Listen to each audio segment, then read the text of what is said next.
GM tout le monde et bienvenue sur Mint & Drink, le podcast qui vous compile l'actualité NFT de la semaine et tout ça, le temps d'une bière. Nous sommes Paul et Devac, deux passionnés blockchain et amateurs de bière. Et comme à chaque début d'épisode, parlons volume et tendance du marché, mais avant cela, notre rituel hebdomadaire, quelles sont les bières de la semaine ? Et bonjour tout le monde, du coup, bienvenue dans un nouvel épisode de Mint & Drink. Comment tu vas, Devac ? Ça va, super, et toi ? Ouais, ça roule, c'est bien, je suis en vacances. J'ouvre ma bière, moi. Je suis pas en vacances, mais j'ouvre ma bière. Je l'ai déjà ouverte, moi, de mon côté. Désolé. Bon, Cool. tu bois quoi, du coup, aujourd'hui ? Une petite cuvée des trolls. Ouais, Tu connais ? ouais. T'es beaucoup dans ce qui se passe dans le Nord. Hein. Ouais, j'aime bien, Bon, j'aime vous bien. n'avez pas l'image, mais je viens de voir Devac qui s'est pris une grosse lampée. Il fait 35 degrés ici, donc Ah ouais, c'est chaud. repenser un peu au nord, c'est bien. Ouais, bah Et t'as esquivé Paris au bon moment. Tu m'en parles un petit peu quand même de la cuvée des trolls ? Son histoire, son goût. J'en ai aucune idée, je sais qu'elle est Merci. très bonne. Mais- C'était l'analyse de la cuvée des trolls par Devac. Non, je peux pas parler de la cuvée. C'est pas ma spécialité, mais peut-être que toi tu sais un petit peu plus. Donc si tu sais, Eh ben, n'hésite pas pas. du tout. Non, pas du tout. J'ai pas trop effectivement digué le truc, quoi. J'irai chercher les news pour la prochaine fois. Et toi, tu bois quoi ? Eh bien, figure-toi que je suis un peu plus au frais que toi. J'ai de la chance. Je suis en Slovénie, et donc qui ressemble un petit peu en termes de paysage à la Suisse, avec ouais, des paysages de montagne. Il fait un petit peu plus frais. Et du coup, je bois une bière célèbre qui s'appelle la Lasko. Donc, savoir que c'est la plus grande brasserie de Slovénie. Et du coup, c'est bien, mais c'est triste parce qu'en fait, Lasko, c'est l'une des toutes premières bières en Slovénie avec la Union. Donc, c'est vraiment les deux bières qui se partagent, sans partage, oserais-je dire, le marché de la bière slovène. Et puis, ces deux marques, en réalité, appartiennent au même groupe, au groupe Heineken. Et depuis que je le sais, c'est vrai qu'elles ont. En fait, quand tu goûtes la bière, malheureusement, c'est ça dans tous les pays. Tu as la plus grosse bière qui est souvent. Enfin, c'est le même, à peu près le même goût que partout. On est Effectivement. partout. Voilà, bon, je pense que niveau local, t'es content de boire une bière qui vient, qui a été brassée dans le coin. Maintenant, faut pas s'attendre à quelque chose de Exceptionnel. très Ouais. différenciant niveau goût. Ouais, c'est ça. Mais bon, ça change.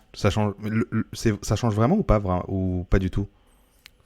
Non, franchement, non. Tu me mets franchement à l'aveugle avec d'autres bières. Moi, je suis pas du tout un spécialiste, hein, je suis juste un amateur vite fait. Je sais pas si je vois une énorme différence. Mais sur le logo, il y a un bouquetin. Et ça, c'est chouette. Sachant que la Union, elle, c'est un dragon. Voilà. Sans transition. Parlons NFT. L'analytics. Donc, comme à chaque début d'épisode avec Devac, on aime bien lire un petit peu les volumes de la semaine. Qu'est-ce qui se passe dans l'activité NFT au global, en fait, en termes de dollars, en termes d'Ethereum, en termes de nombre de NFT vendus. Comment s'est comporté le mois de juillet de 2022 ?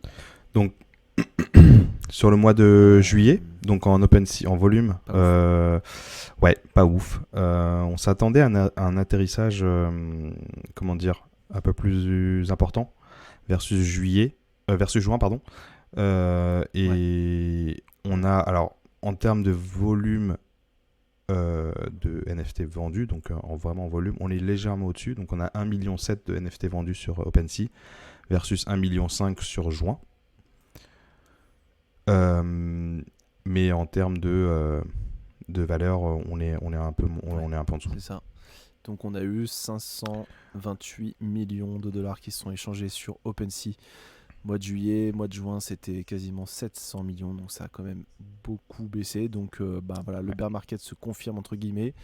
Voilà, la lueur d'espoir que je verrai là-dedans, c'est effectivement que par rapport à l'année dernière, par rapport à juillet 2021, voilà, le volume a quand même quasiment doublé. Simplement, voilà, je pense qu'à partir du mois prochain ou en août, vraiment, ça a explosé en août 2021, la plateforme OpenSea.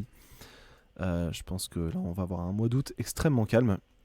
Donc l'accalmie se continue et donc du coup c'est quand la mer descend qu'on voit qui nage à poil et donc ça se voit qu'en ce moment en fait on a beaucoup de gens qui restent quand même dans le milieu très très attachés à ce qui se passe et qui continuent à, comme on dit dans le milieu, à build, donc à construire. Et donc c'est là qu'on voit les gens qui sont réellement intéressés et passionnés par cet univers des NFT. Par rapport aux gens qui voulaient juste acheter quelque chose en espérant faire une plus-value dans les semaines et mois suivantes. Donc je sais pas si tu ressens un peu ça, Devac, mais en ce moment j'ai l'impression que il y a vraiment, vraiment que les gros aficionados qui restent, quoi, entre guillemets. Non, mais t'as tout dit, hein. C'est justement dans ces moments-là où tu peux voir justement les personnes qui croient vraiment à la technologie versus à la hype.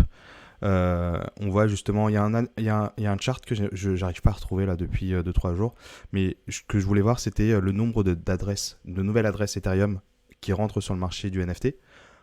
Et donc du coup tu le compares, tu compares sur, je sais pas, par semaine ou par mois, et voir justement des personnes qui sont actives ou pas, des nouveaux entrants, parce que finalement en fait quand on se dit le bull market qu'il y a eu là, le bull market en janvier, ça a été causé aussi justement par les nouvelles personnes qui voulaient tester, en tout cas être exposées aux NFT. Et in fine, demain, si on veut revoir un nouveau bull market NFT, c'est pas avec les personnes, et en tout cas avec l'argent qui circule actuellement sur l'écosystème NFT qu'on verra un bull market. C'est que des nouvelles personnes vont devoir rentrer. Donc du coup, là en ce moment, ce que je vois, c'est que toutes les aficionados, comme tu disais, construisent pour pouvoir monter justement le prochain, le monde de demain dans le monde du NFT. Donc on voit même les entreprises qui commencent à se mettre dedans pendant justement cette période un peu basse pour préparer le terrain au prochain bull market. Quand, je sais pas. Tu vois, ouais, moi aussi, pareil, hein, moi aussi je parlais de bull market, etc. Limite, en fait, il faut pas forcément compter sur un bull market potentiel. Je pense que c'est pour beaucoup de gens, effectivement, ce qui se passe en ce moment et un peu dommage si effectivement ils espéraient faire des grosses plus-values avec les NFT, avec les cryptos de manière générale. Mais pour ceux qui sont vraiment dedans et qui ont vraiment compris que potentiellement ces technologies peuvent révolutionner beaucoup de choses sur Internet, c'est le moment parfait pour construire des choses. Parce que justement, il n'y a plus toute cette hype et tous ces gens-là qui sont dans cette industrie pour la mauvaise raison. Et ça s'affiche bien justement sur une charte qui est assez connue justement dans le monde de la tech. C'est la courbe de la hype, justement l'adoption de la tech. Ouais. Tu as peut-être déjà vu, vous pouvez regarder sur Internet, courbe de la hype. Et en fait, j'ai l'impression, encore une fois, le monde crypto, NFT, on revoit le même schéma qui se dessine. Donc là, on est vraiment sur la pente descendante et ça remontera. Mais, ça prendra un peu plus de temps, mais au moins, on toute la hype derrière la technologie, la course, justement, le gold rush, la course à l'or, on la verra beaucoup moins dans les prochains mois, prochaines années. Oui. Et le truc que je voulais te montrer, le truc que j'avais remarqué sur nftgo.io aussi, en macro, c'est justement le nombre de buyers versus sellers. Ok. En fait, il y a eu un flip à peu près au mois d'avril. En fait, depuis qu'on est en bull market, donc comme tu disais, août 2021, on a plus d'acheteurs que de revendeurs, qui s'est vraiment, vraiment accentué pendant le pic en janvier. Donc le mois de janvier, c'était vraiment le pic du bull. Et ça a commencé à descendre un petit peu. Et il y a eu le flip en avril à peu près. Et depuis, on a légèrement un peu plus de revendeurs que d'acheteurs. Donc voilà, les personnes sont plus ou moins parties de l'écosystème avec... Après, ça suit aussi la tendance actuelle sur les cryptos, sur les marchés des actions, etc. etc. Donc voilà, une période un peu basse. Ça ne veut pas dire que c'est mort, clairement pas, parce que quand tu regardes, quand on avait dit justement la dernière fois les volumes qu'il y avait en valeur, on tank quand même aller dans les 15 millions de volumes échangés sur OpenSea par jour. Ok, d'accord. Je crois que le plus bas, on était à 15 millions. Donc là, on est entre 15 et 22 millions, je dirais. On tank vraiment dans ces niveaux-là. Okay. Alors que bon, si on compare à mai, par exemple, il y a 2-3 mois, on est à 177 millions, tu vois. Enfin, on était vraiment encore assez haut. Là, on tank à 15-13 millions, quoi. Ouais. Donc, il y a encore de l'échange sur l'écosystème. Voilà. Ok, sur les baleines, donc les baleines, je répète, ce sont les gros portefeuilles, ceux qui ont au moins $1 million d'actifs dans les NFT. Et donc ces gros portefeuilles avec des vagues, on aime bien regarder ce qu'ils ont fait donc sur les 7 derniers jours en moyenne. Et donc dans les collections les plus tradées, comme chaque semaine, la numéro 1 c'est Artblock. Artblock, pour rappel, c'est de l'art, donc c'est de l'art génératif. Donc beaucoup pensent que l'art peut être disrupté via les NFT pour plein de raisons, parce qu'on peut l'acheter en 2 clics, plutôt que d'attendre la disponibilité d'une œuvre d'art pendant des semaines et d'avoir un réseau. Et que tout est transparent, donc du coup on connaît tous les achats et toutes les reventes qui sont faites de ces œuvres d'art. Et aussi le fait qu'elles existent pour des siècles en fait, de manière numérique, plutôt que d'avoir quelque chose de physique qui est du coup altérable et qui peut s'altérer. Et comme tu disais, on va faire un double clic sur l'art générative et passer Mais au oui. moins une trentaine de minutes dessus d'ici les prochaines semaines, parce Oui. qu'il y a beaucoup de choses qui se passent dans cet écosystème, et je pense qu'il faut vraiment couvrir. Il y a des nouveaux logiciels qui viennent aussi Mhm. aider à onboarder des personnes comme vous et moi, pour pouvoir aussi créer des pièces via des algorithmes. Donc, Mhm. assez intéressant. Donc, on va faire un focus dessus, on va travailler dessus déjà, et puis on vous prépare quelque chose de croustillant.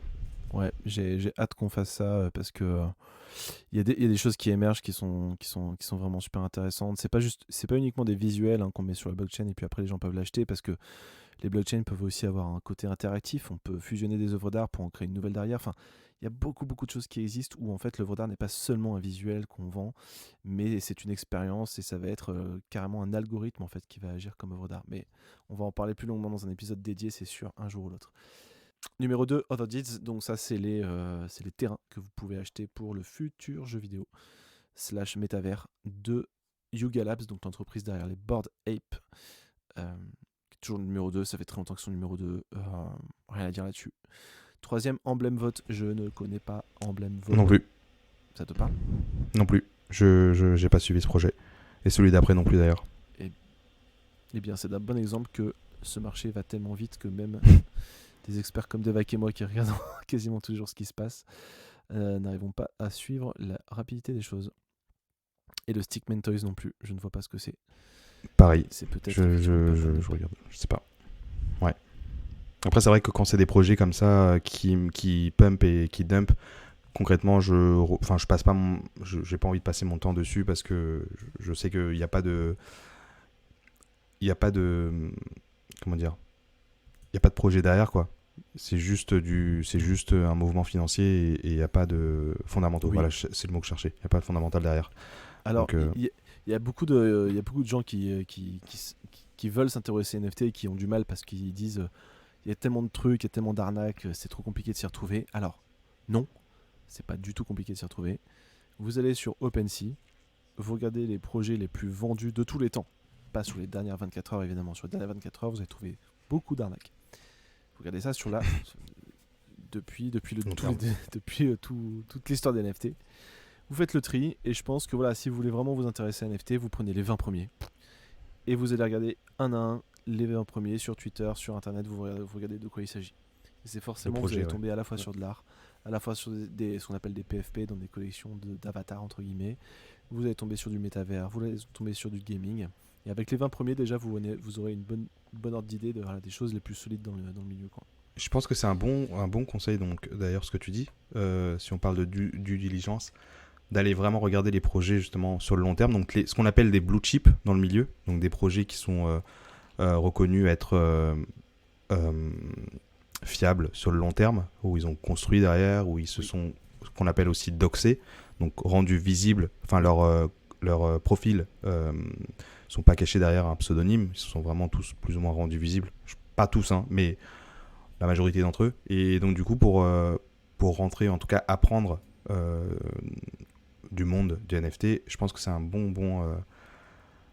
conseil de ce que tu viens de dire. J'ai 10KTF, je me souviens plus trop. Je sais qu'il y a un gros projet derrière. Peut-être que tu l'as, hein, mais je sais plus. Je sais qu'il y a des partenariats avec Gucci et tout, je crois. Mais je l'ai plus en tête. Donc 10KTF s'est positionné un peu comme l'artisan des NFT.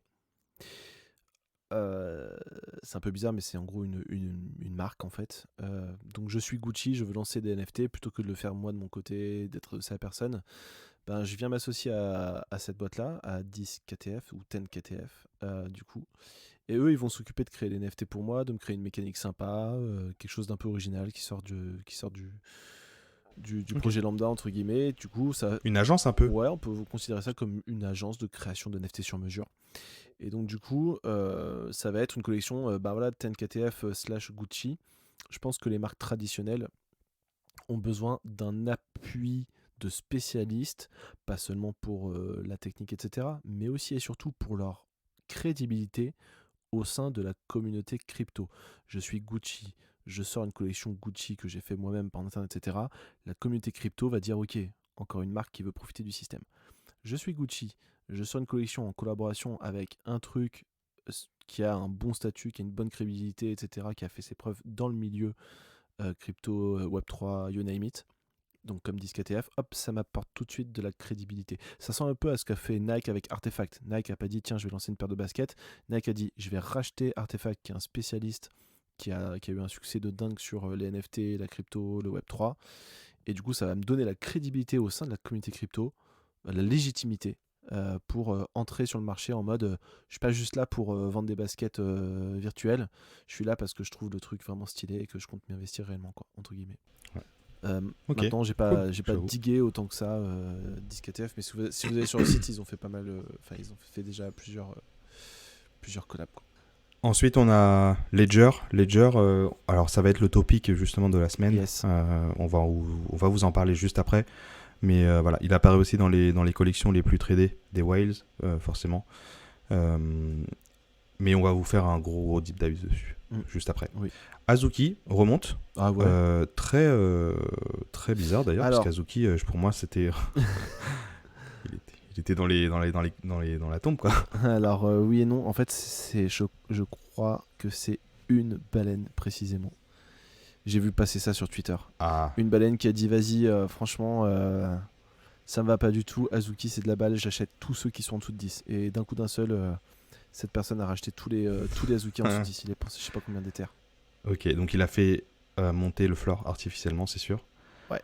Mais t'as souvent ça sur les baleines en fait qui ont beaucoup d'éthers et qui veulent se la klaxonner un peu sur les réseaux sociaux et qui du coup vont dire bah tiens, je vais racheter tous les Intel collections qui sont en dessous de trucs parce que j'estime que ça devrait pas valoir en dessous de temps. Et du coup, ouais. Mais il a racheté aussi un autre projet de l'écosystème, hein, parce qu'il a racheté Beans. Donc Beans, en fait, c'est le deuxième projet d'Azuki. Ah, en fait, je crois qu'il y a une supply de 20 000 qu'ils avaient, en fait, Azuki, donc le projet, les founders, ils avaient airdroppé gratuitement Beans à tous les holders des Azuki pendant un événement. Je crois que c'était NFT LA. Miami ou LA, voilà, LA. Pendant la soirée, ils ont airdroppé et en fait, le projet, il a vite pris, hein, forcément, parce que ça agrandit la communauté. En fait, souvent, ça se fait pas mal quand la collection principale elle a un ticket d'entrée qui est assez élevé et qu'il y a une vraie hype derrière le projet. Ce qu'ils font les founders, c'est airdropper, donc remercier gratuitement tous les holders en leur airdroppant une collection NFT.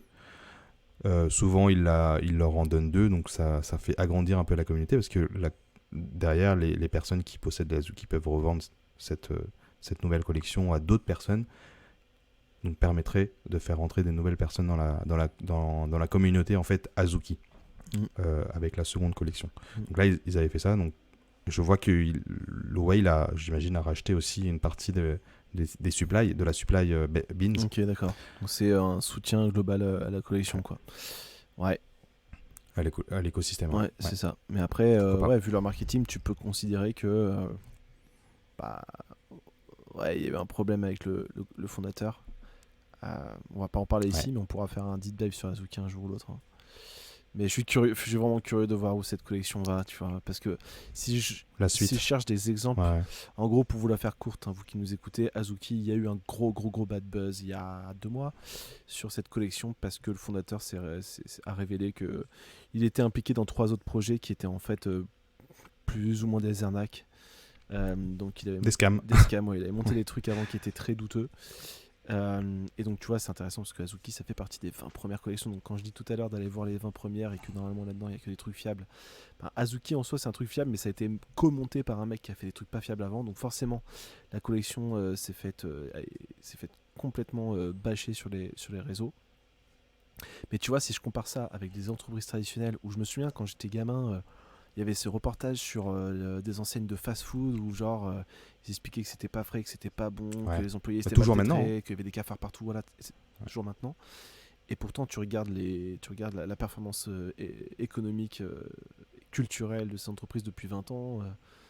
Elles ont cartonné en fait. Donc parfois en fait du bad buzz sur le moment ça fait mal, mais sur le long terme en fait c'est peut-être pas forcément ça.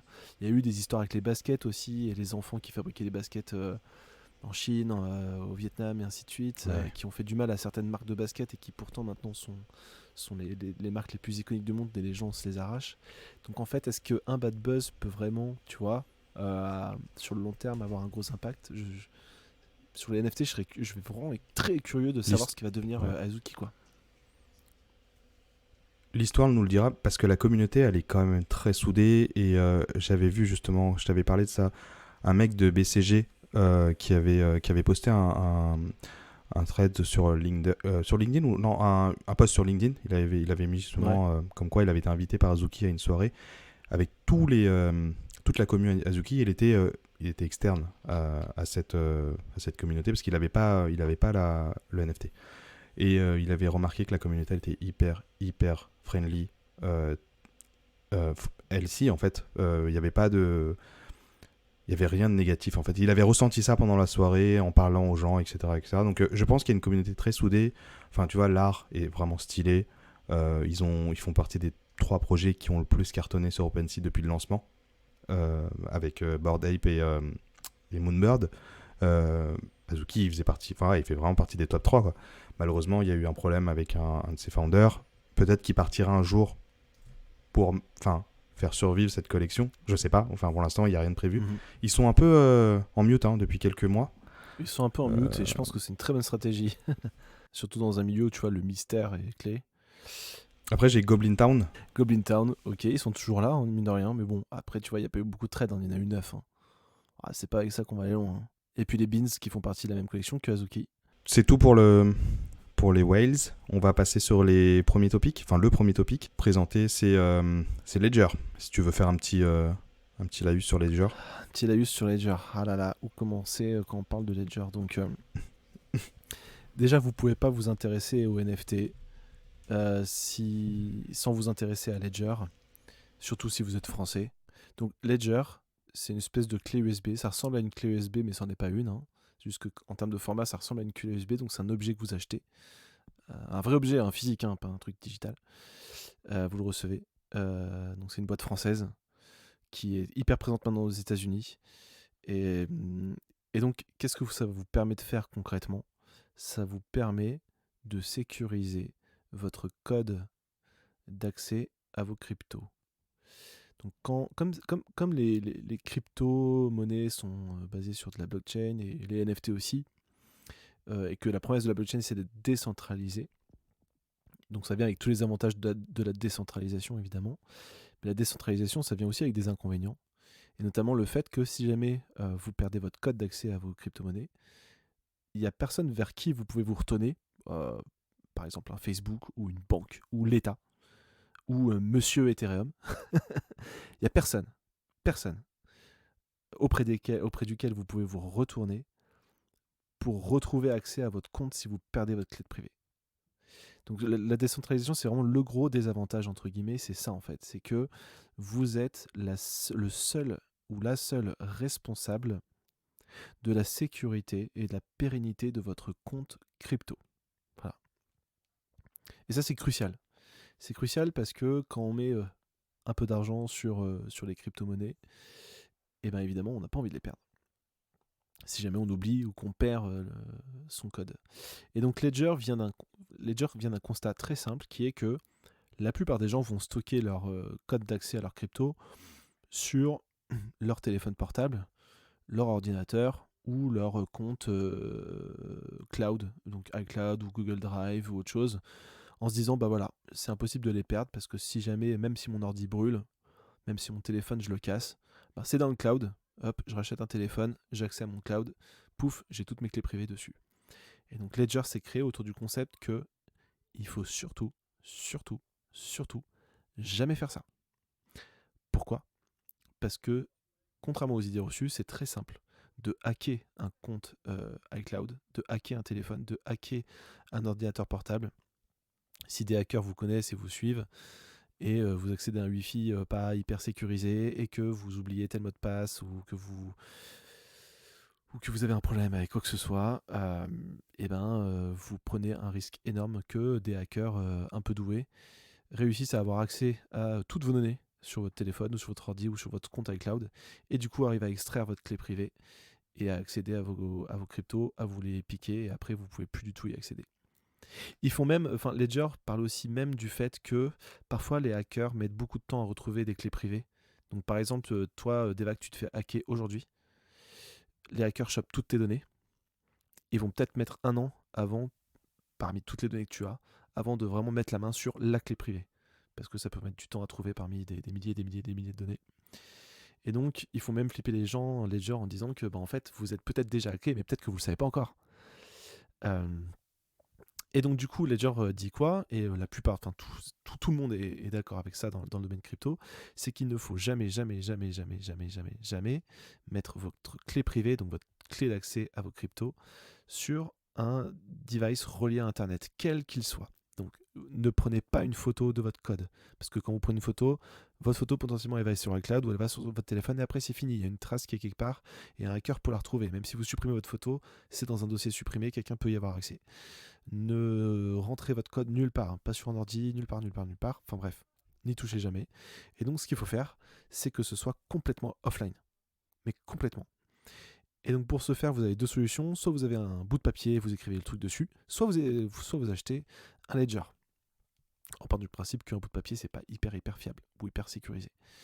Donc vous prenez un Ledger, et en gros, Ledger, c'est un device qui technologiquement est assez avancé, parce que ça utilise beaucoup de cryptographie notamment. Mais en gros, c'est un device qui est à la fois hyper sophistiqué, mais en même temps hyper teubé. Je le qualifierais de hyper teubé. Pourquoi ? Parce qu'il n'est pas du tout relié à Internet. Et donc en fait, c'est intéressant. Ledger explique que toutes les devices modernes ont été construits autour du fait de pouvoir échanger un maximum d'informations avec le monde, avec autrui. Donc tout est interconnecté. Alors que la cryptographie nécessite au contraire quelque chose de pas du tout interconnecté, et le moins interconnecté possible, pour garder quelque chose de complètement privé. Et donc du coup, leur clé n'est pas du tout reliée à Internet d'aucune manière. Et donc vous la connectez avec votre ordi. Alors évidemment, vous allez me dire, si elle se connecte avec votre ordi et que votre ordi est relié à Internet, je pense qu'ils ont géré le logiciel pour qu'il n'y ait absolument aucun moyen que des gens via Internet puissent accéder au Ledger, en fait, qui soit complètement offline. Et donc du coup, lui va garder en mémoire votre clé privée. Donc quand vous achetez un Ledger, concrètement, vous allez mettre votre clé privée dessus, en partant du principe que c'est comme un bout de papier, c'est complètement offline, qu'il n'y a pas de danger à le mettre dessus. Vous le mettez dessus, et à partir de ce moment-là, au lieu d'avoir à taper votre code à chaque fois que vous voulez acheter quelque chose, que ce soit sur votre ordinateur, l'ordinateur d'un pote ou un smartphone ou autre chose, vous allez brancher votre Ledger sur ce device qui va être complètement offline. Vous allez taper non pas votre code crypto, mais un code de substitution, par exemple 4 chiffres que vous aurez choisi au préalable. Vous tapez vos 4 chiffres sur le Ledger, et à ce moment-là, le Ledger va ouvrir vos cryptos et donner accès aux cryptos. En gros, c'est une espèce de tampon offline qui vous permet d'ouvrir votre portefeuille crypto sans prendre le risque qu'on vous vole à aucun moment votre clé privée. Donc du coup, autant vous dire que tous les gens dans la crypto ont un Ledger, et d'ailleurs, c'est devenu un mot commun en fait dans le domaine. C'est-à-dire qu'on ne dit pas ouais, j'achète une clé de sécurité cryptographique. Tout le monde dit j'ai un Ledger. Et donc c'est incroyable qu'une marque française ait réussi à imposer en fait un nom, une marque à ce point-là dans le domaine de crypto. Donc c'est quand même l'une des entreprises les plus influentes dans le domaine. Je sais pas si Devac, tu veux rajouter quelque chose. Avant on disait un frigo, un frigidaire, un Kleenex, un frigidaire, et maintenant demain on dira un Ledger. Et donc du coup ça sera un clin d'œil à une boîte, à une success story, clairement, dans le domaine du device. Ils ont un concurrent important quand même qui s'appelle Trésor, mais Trésor avec un Z. Ouais. Mais Ledger est très loin devant quand même. Ouais. Mais en fait, ils ont sorti une collection NFT en fait. Et c'était surtout pour ça. Oui, ils ont sorti une collection NFT, mais c'est un pass en fait. C'est un pass, exactement. Et donc du coup, c'est la première collection de Ledger, parce que en fait, Ledger, ils sont spécialisés quand même sur du hardware. ils ont lancé leur software, donc c'est une plateforme justement comme tu disais qui fait tampon, qui permet justement de gérer sa ledger, de mettre justement toutes ces crypto-monnaies mais via une interface. Et là aujourd'hui ils lancent une collection NFT qui s'appelle Genesis, qui permet justement d'avoir accès à une... Enfin, c'est un pass, comme tu disais, d'avoir accès à la Ledger Market, parce que demain, ils vont lancer une marketplace à l'image potentiellement d'un OpenSea, qui est aujourd'hui leader justement sur l'Ethereum, pour pouvoir justement faire une combinaison entre justement la sécurisation et les transactions, l'achat, entre guillemets, des assets numériques. Donc, les personnes qui possèdent... Donc déjà, il y a eu 10 000 pièces de la collection, sold out en 24 heures, forcément, parce que Ledger, c'est un gros nom aujourd'hui. Donc forcément, tout le monde s'est un peu arraché pour pouvoir essayer de minter le NFT. Ils avaient lancé ça sous Premint, donc le site justement qui permet de faire de la rafle. Donc il fallait juste s'inscrire avec son wallet et puis...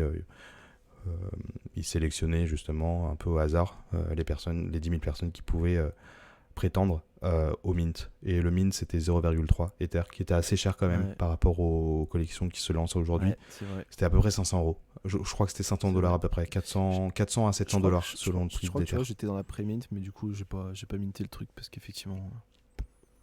Ah, t'étais dedans? Je crois bien. Et donc, du coup, tu avais accès justement au mint. Donc, tu payais 0,3. C'est monté très vite. Le prix, derrière. tout le monde s'est un peu jeté dessus. Ouais, je crois que c'est monté jusqu'à 0,7, 0,8. D'accord. C'est redescendu. Et là, je crois que ça revient au prix un peu du marché. Okay. J'ai pas regardé. Je crois que c'est entre 0,3 et 0,4. Ouais, j'ai vu tout à l'heure, du coup. 0,5 peut-être. Ouais, j'ai vu tout à l'heure, effectivement, c'est un peu au-dessus de 0,3. Mais tu sais quoi, je mint de moins en moins. Ouais, c'est quand même un risque à chaque fois. Ouais, c'est ça. À chaque fois, les mints, ils partent à, je sais pas, à 0,2 par exemple. Et juste après, dans les jours qui suivent, ça monte un petit peu vite fait. Après, ça redescend très vite en dessous du prix du mint. Si tu mintes, c'est que tu vas revendre derrière. Sur les 24 heures, tu vas revendre pour faire de la plus-value. Mais là, je pense que si tu mintes ce NFT-là, c'est surtout pour du long terme, parce qu'il y a quand même des trucs un peu intéressants. Parce que sur la blockchain, sur le market, le Ledger Market, ils ont déjà annoncé des partenariats, notamment avec Artefact, ton petit chouchou, et donc Artefact Nike, Dead Felies aussi, une collection qui a vraiment très bien, moi je dirais même que c'est un blue chip, Dead Felies, qui a très bien fonctionné, qui est en train de tanker, qui est en train de tanker à des niveaux assez hauts d'ailleurs, et LVMH. Tanker, tu veux dire ça monte ou ça baisse? Non, ça reste sur un floor assez élevé. Ça reste sur le même floor. Ça bouge pas trop, Dead Felies. De mémoire. Ouais. Si Je sais plus. Non, ça baisse un petit peu comme tout là en ce moment, mais je veux dire, c'est quand même assez haut. Ça fait pas un dump assez important. Ça reste vraiment sur des niveaux assez hauts. Dead Felies, donc un projet blue chip, et LVMH notamment avec Tag Heuer, parce que un des VP de Ledger est très proche. C'est l'ancien Chief Digital Officer de LVMH, Ian Roger. Ah, ok. Et donc, du coup, très proche de LVMH. Donc, du coup, de toute façon, tous les top management, en tout cas, les fils de Bernard Arnault, ils sont très, très friands des NFT. Donc, du coup, j'ai vu ça, ouais. Donc, Tag Heuer sera présent aussi dans la marketplace. Le seul truc un peu négatif, c'est que j'ai vu les royalties, ils prennent beaucoup plus qu'un OpenSea. Ils prennent combien? Ils prennent 7,5 versus un OpenSea qui prend 2,5. Si on le ramène à Facebook sur la future marketplace, on est très loin parce que Facebook prendrait 47%. Donc on y est, voilà. Mais bon, on va voir comment ça se passe. Mais je trouve que c'est un move intéressant parce qu'en fait, Ledger, ce qu'ils expliquent depuis très longtemps, c'est que le process pour acheter et vendre des NFT, il est pas assez sécure. Trop facilement, tu peux donner accès à des scammers pour en fait, tu penses acheter un truc sur un site de qualité, en fait pas du tout. C'est un scammer qui a monté un site qui reprend exactement le look and feel d'une grosse collection, et tu vas te retrouver à vouloir acheter un truc, et en fait au lieu d'acheter quelque chose, en fait qui va se passer, c'est pas du tout ça, c'est que tu vas rien acheter du tout et que le scammer va venir te voler tes NFT en fait. Et donc c'est un gros problème dans les NFT où en fait les messages, ce à quoi tu donnes accès quand tu signes un message, c'est pas assez clair. Et donc je pense que Ledger veulent se positionner là-dessus en disant voilà, nous on va monter un truc pour que n'importe qui puisse échanger des NFT de manière hyper fiable et hyper simple. Et donc c'est ça qui est intéressant, c'est qu'il faut des boîtes comme ça pour venir innover, disrupter et apporter quelque chose de nouveau. Maintenant, l'expérience client, j'ai hâte de la voir. J'ai hâte de voir dans quelle mesure c'est sécurisé. Ils sont bien améliorés quand même, parce que la plateforme Ledger Live, moi j'ai une Ledger depuis plus d'1 an. Ouais. Et c'est vrai qu'au début, la plateforme, elle était vraiment pas user-friendly. Ouais. Et depuis, ils ont vraiment amélioré. Je trouve que c'est beaucoup plus simple maintenant d'utiliser la plateforme, il y a moins de bugs, etc. Après, bon, c'est toujours... c'est pas Apple, tu vois, mais bon, ils prennent, je pense, j'ai l'impression qu'ils prennent vraiment ce chemin un peu que Apple est en train de prendre justement sur la sécurité des données, etc. Ouais. Notamment. Oui. Et Ledger, ils prennent un peu c'est aussi un argument marketing, oui. de tout. Non, clairement. Oui, c'est vrai que c'est marketing. Mais maintenant, je peux comprendre que pour onboarder les prochains millions d'utilisateurs des NFT, il va falloir aller au-delà de ce qu'on a aujourd'hui comme expérience client et comme sécurité surtout. Et ça fait vraiment le pont avec MetaMask.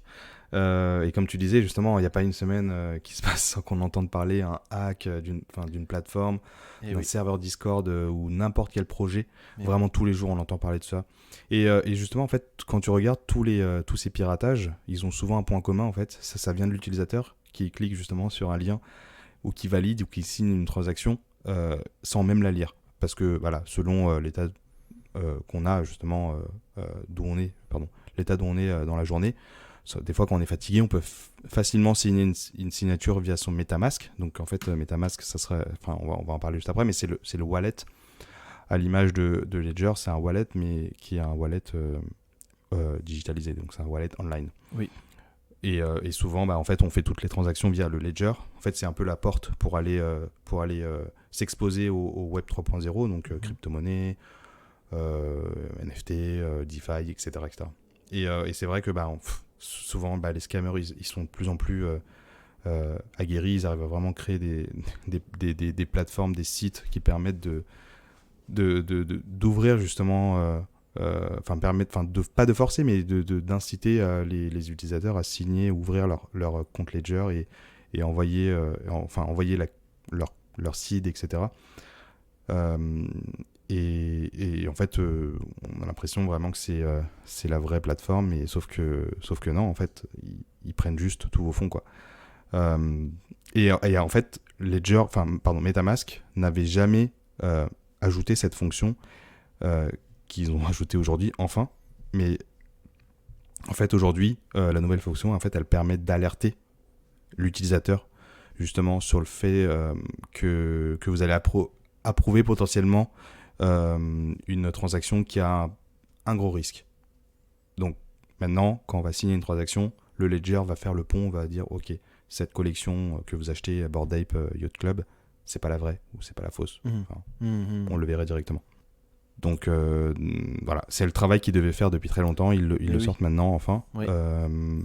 Et parce que, comme tu disais, voilà, la sécurité, franchement, je pense que c'est une des choses les plus importantes aujourd'hui. Clairement. On le prend pas assez au sérieux dans l'écosystème, et ça arrive justement que quand on se fait scammer, c'est là où on prend ça. Mais bon, c'est souvent un peu trop tard, quoi. Oui, souvent quand tu fais scammer, c'est trop tard, mais faut prendre toutes les mesures nécessaires pour faire en sorte que ce soit limpide pour tout le monde, hein. Mais tu vois, c'est une des autres raisons pour lesquelles je mint quasiment plus. Parce que minter, ça veut dire aller sur un site, tu vérifies 15 fois que c'est le bon site, de la bonne collection, etc. Que c'est pas une copycat. Et tu vois, ne serait-ce que vérifier.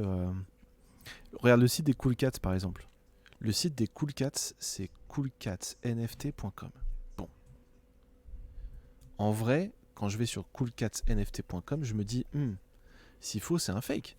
Parce que peut-être que le vrai site des Cool Cats, c'est juste coolcats.com.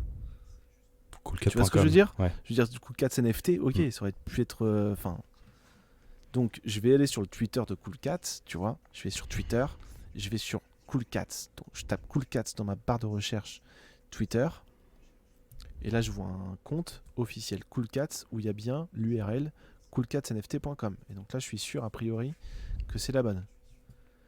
Simplement, j'ai la chance d'être sur un compte Twitter Cool Cats qui est vérifié par Twitter où il y a la petite icône bleue.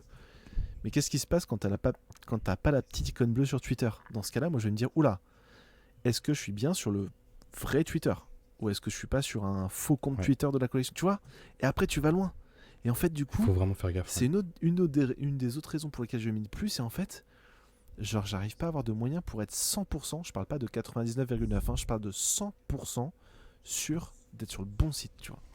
Et de pas donner accès à mon... Ouais. Après, en fait, tu vois, ça, c'est pour ça que c'est un truc un peu plus d'experts, mais ce qui est recommandé justement par les dégènes, là, les dégénérés, NFT, c'est de minter directement via le contrat. C'est plus simple, mais c'est pas, enfin, je veux dire, c'est plus simple. Non, c'est pas simple. C'est une galère parce que si tu connais pas techniquement, parce qu'il faut que tu ailles justement sur Etherscan, etc. Mais au moins, c'est le truc le plus simple parce que tu vas signer directement à la source et pas spécialement par une interface X ou Y. Donc, en termes de facilité d'accès, tu te prends 2 heures, tu apprends comment à signer, tu regardes plein de vidéos YouTube qui t'expliquent justement comment signer, comment minter via un contrat. C'est compliqué, quoi. Tu vois, c'est pour ça qu'aujourd'hui, les seuls trucs que je pourrais minter, c'est quand je vais sur il y a des enchères parfois qui se passent sur OpenSea. Donc là, je sais que quand je tape opensea.io, je suis sur le bon site, quoi. Voilà. Oui, c'est sûr. Ouais, c'est sûr. Non, c'est pour ça qu'aujourd'hui, l'adoption de masse, on n'y est pas parce que l'interface, elle est pas du tout user friendly pour monsieur, madame, tout le monde. Donc, Exactement. Et pour revenir à Ledger, je peux concevoir un monde où tu te dis, ok, pour minter, pour échanger de ça, je vais sur ledger.com, je sais que c'est méga fiable, méga sécurisé, voilà.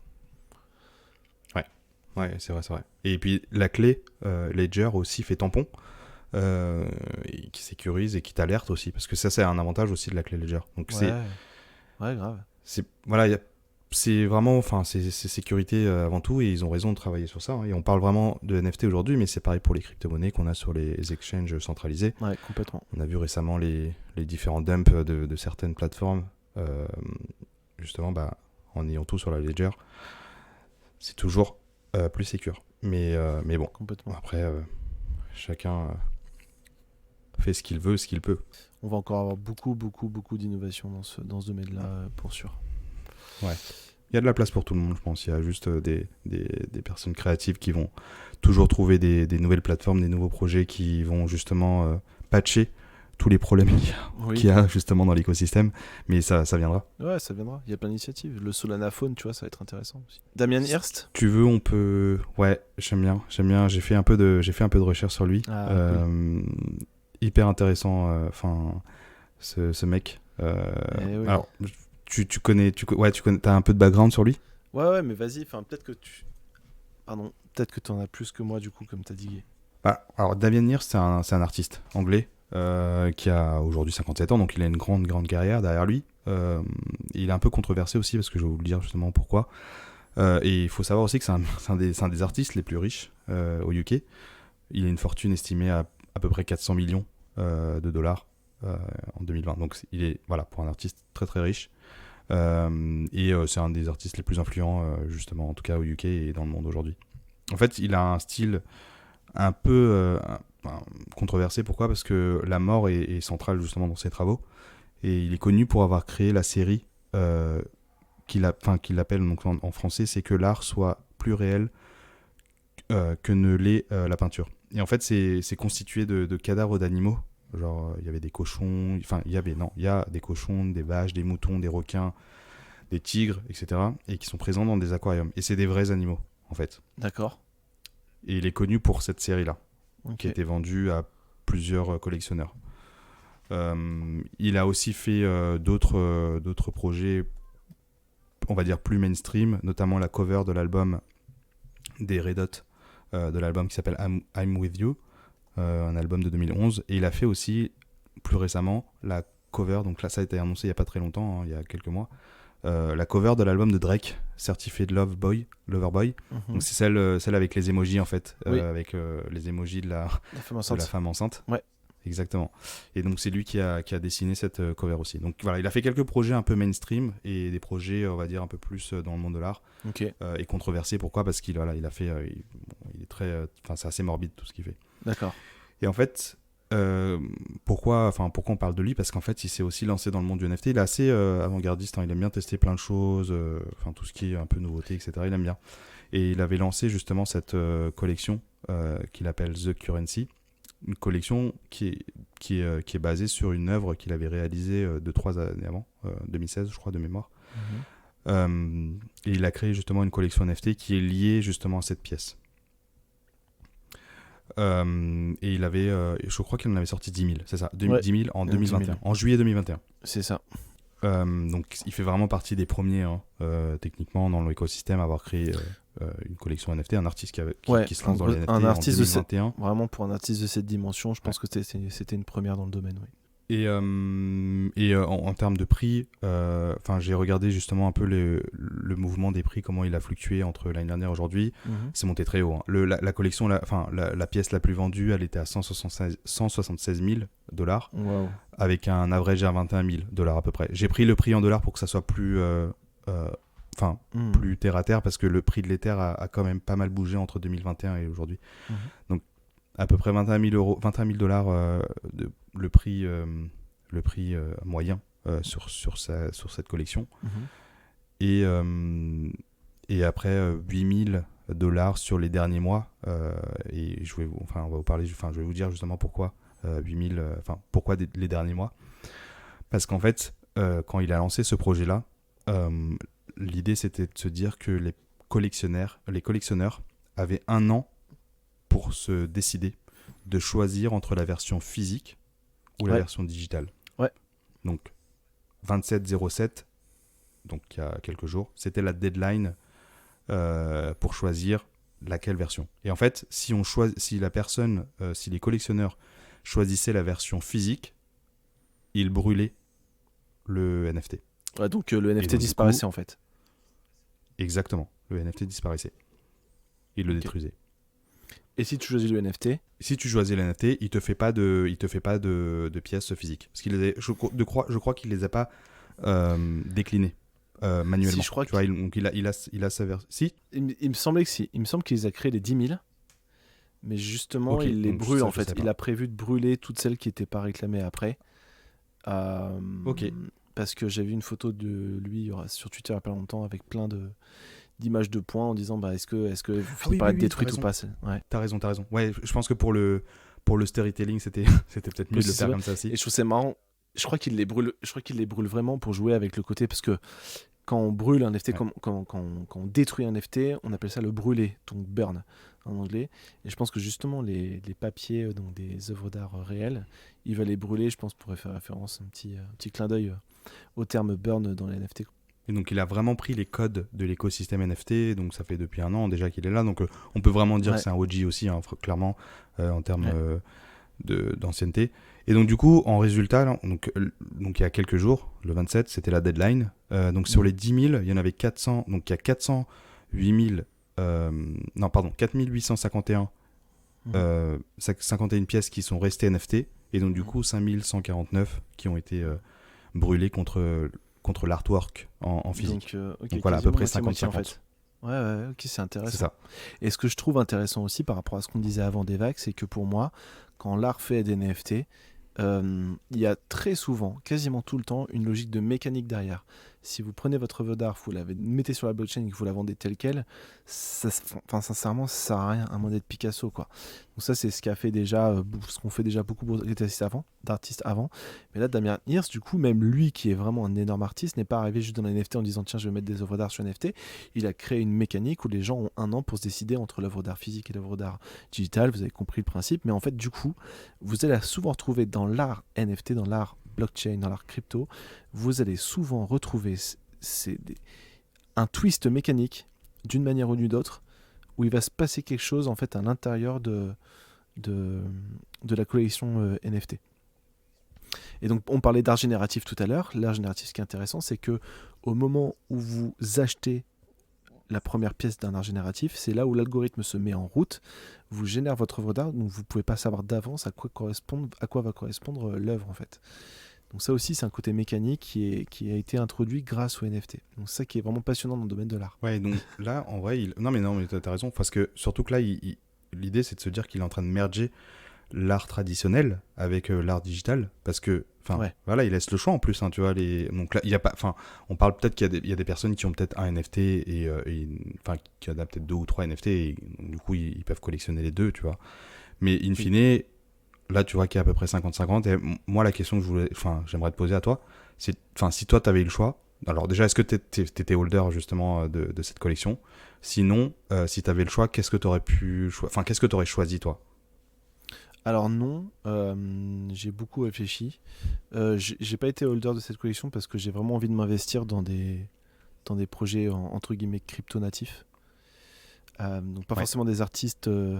J'avais cette citation qui venait de Pac, donc l'artiste NFT Pac, qui disait que toutes les grandes nouvelles formes d'art ont leurs propres artistes à eux. Donc les grands cinéastes n'étaient pas des grands peintres avant de se mettre au cinéma. Les grands créateurs de jeux vidéo n'étaient pas des grands cinéastes avant de se mettre aux jeux vidéo. Et donc de la même manière, il disait que les grands artistes NFT, c'est des gens qui vont naître voilà, grâce à ce domaine-là. Mais du coup, moi, j'aurais gardé le NFT parce que c'est tout l'intérêt. Je vois pas l'intérêt d'acheter une œuvre physique du coup quand tout l'intérêt a été créé parce qu'il y avait ce côté décentralisé, digitalisé et ainsi de suite, quoi. Moi j'aurais gardé le digital. Ouais, moi je te suis aussi. J'aurais aussi gardé le NFT. Ce qui pourrait être complètement... tu dis, une personne qui n'est pas spécialement dans le milieu du NFT, il aurait peut-être choisi l'artwork physique et l'afficher dans son, je sais pas, dans son appartement, dans sa maison, etc. Moi, pourquoi le NFT? Parce que, en fait, ça te fait... tu as un lien avec l'artiste et demain, tu sais pas ce qu'il va faire demain. Il va peut-être sortir quelque chose et il va te reconnaître et il va potentiellement te airdropper des choses. Enfin, tu gardes ce lien avec l'artiste et donc du coup de faire partie de cette communauté en fait. Je sais pas, tu peux non, ton adresse Ethereum, même si tu as décidé de brûler les NFT et de réclamer du coup l'œuvre physique, Damien Hirst, il a ton adresse Ethereum. Donc si demain Damien il veut offrir un truc non pas aux gens qui ont gardé le NFT, mais aux gens qui ont au contraire décidé de brûler le NFT pour choper, tu vois, le truc physique, il peut, hein. Il a cette info. Mais donc c'est marrant en fait ça. Ouais. Après tu spécules, hein, mais je sais pas, j'ai l'impression quand même que de holder un NFT, donc déjà après c'est surtout, tu vois dans ton portefeuille justement tout ce que tu as et ce qui est brûlé tu le verras pas sur ton portefeuille MetaMask. Les gens ne peuvent pas voir ce qui a été brûlé. Donc c'est, on va dire demain, dans ton MetaMask directement, non, ils peuvent pas voir. Il faut creuser, tu vois, pour voir. Il faut creuser l'historique des transactions, etc. Mais tu vois, il y a des gens qui peuvent créer des dashboards assez simples en allant chercher toutes les adresses Ethereum qui sont allés brûler le NFT et te faire des dashboards dans Dune, par exemple. Mais ça qui est intéressant, c'est que toutes tes actions dans ce domaine-là sont enregistrées pour toujours dans la blockchain et que donc du coup... Mais ouais, c'est en tout cas, je trouvais ça hyper intéressant son mode de fonctionnement. Il a communiqué pas mal. Mais ce projet est très intéressant parce que la mécanique est simplissime. Il n'y a pas 10 000 règles différentes. C'est très simple. Il est communiqué de manière assez régulière, mais de manière aussi discrète. Et non, c'est chouette. Moi, c'est un bon exemple que je cite aux gens qui sont dubitatifs par rapport à l'art dans les NFT. C'est un bon exemple que je cite parce que les gens connaissent pas souvent Damien Hirst, mais si tu parles de la cover de Drake, les gens vont tout de suite comprendre. Lui et Murakami, tu vois, c'est les deux exemples que je vais donner pour expliquer qu'en fait, c'est pas juste. Tu prends ton œuvre d'art, tu la prends en photo, tu la mets sur la blockchain et tu fais des millions, tu vois. Enfin, ça devient de plus en plus compliqué d'ailleurs, Devac, je trouve. Parce qu'autant il y a 6 mois, 1 an, il y a beaucoup de projets qui cartonnaient en reprenant les mêmes codes que les collections précédentes. autant en ce moment pour cartonner, waouh. En plein beer market, c'est plus dur. Ouais, il faut Tu y vois, aller, hein. Enfin, tu vois vraiment que c'est les projets qui apportent beaucoup de valeur.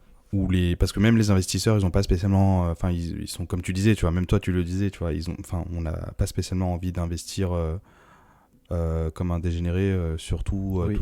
tout ce qui pump, etc. On a envie, on se dit, on sait pas ce qui peut se passer, quoi. Enfin, le sentiment du marché est très On très. entre sur oui, une période beaucoup plus rationnelle. Exactement. Ouais. Oui. Flash news. Ouais, Flash News, quelques petits trucs, on va le faire en 5 minutes. Hein.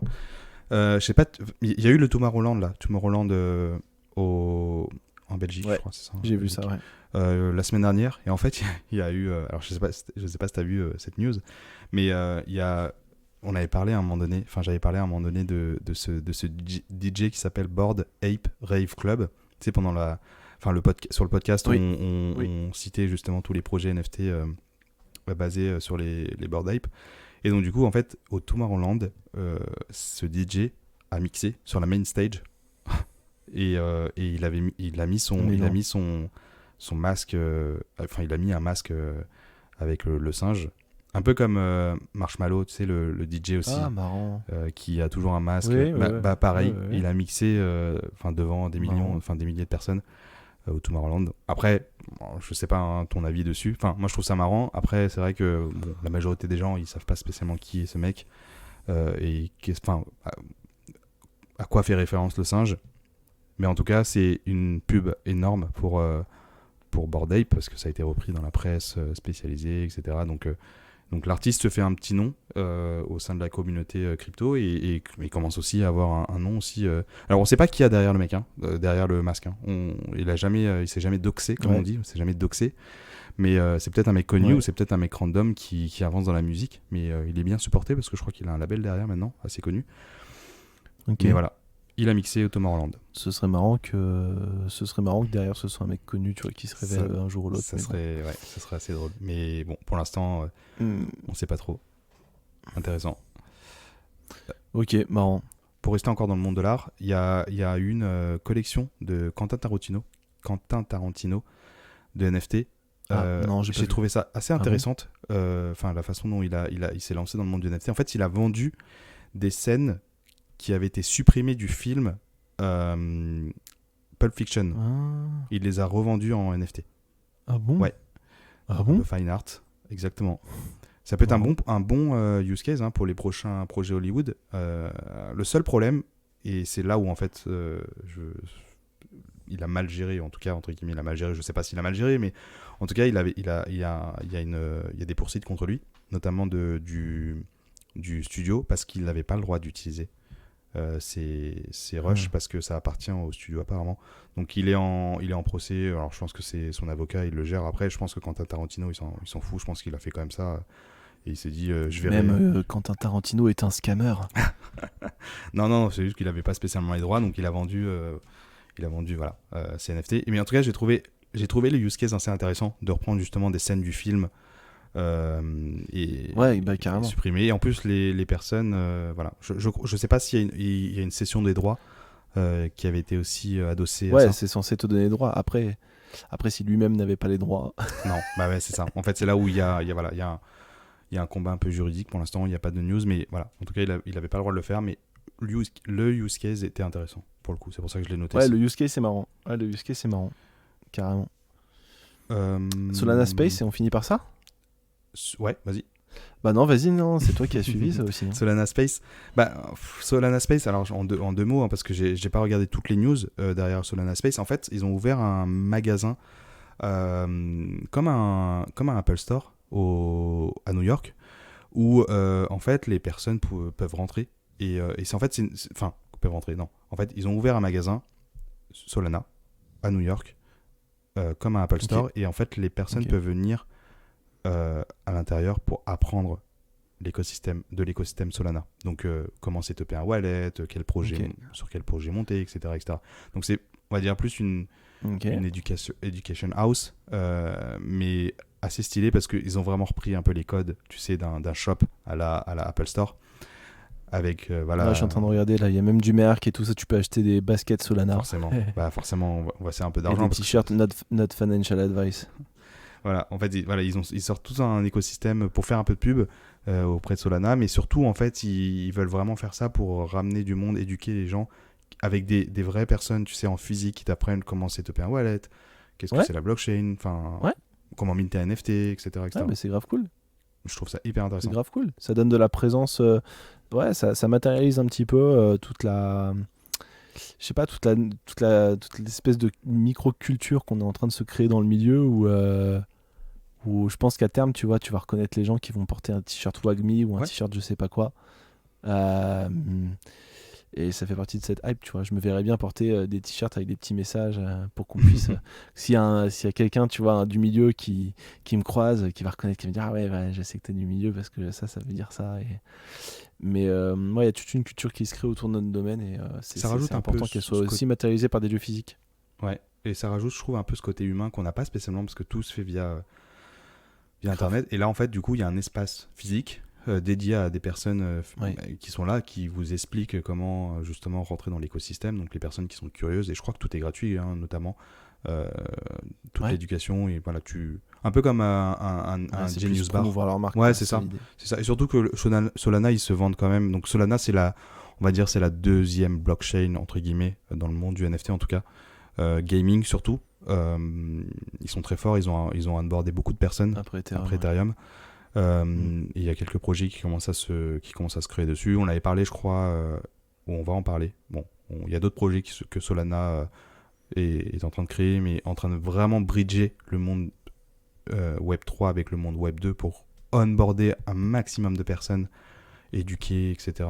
Dans l'écosystème Solana. On avait parlé du Solana Phone. Ouais, je sais plus si on avait parlé de celui-là potentiellement. Ouais, si, on avait parlé. Solana Phone, voilà, pour sécuriser les données et les wallets via son téléphone.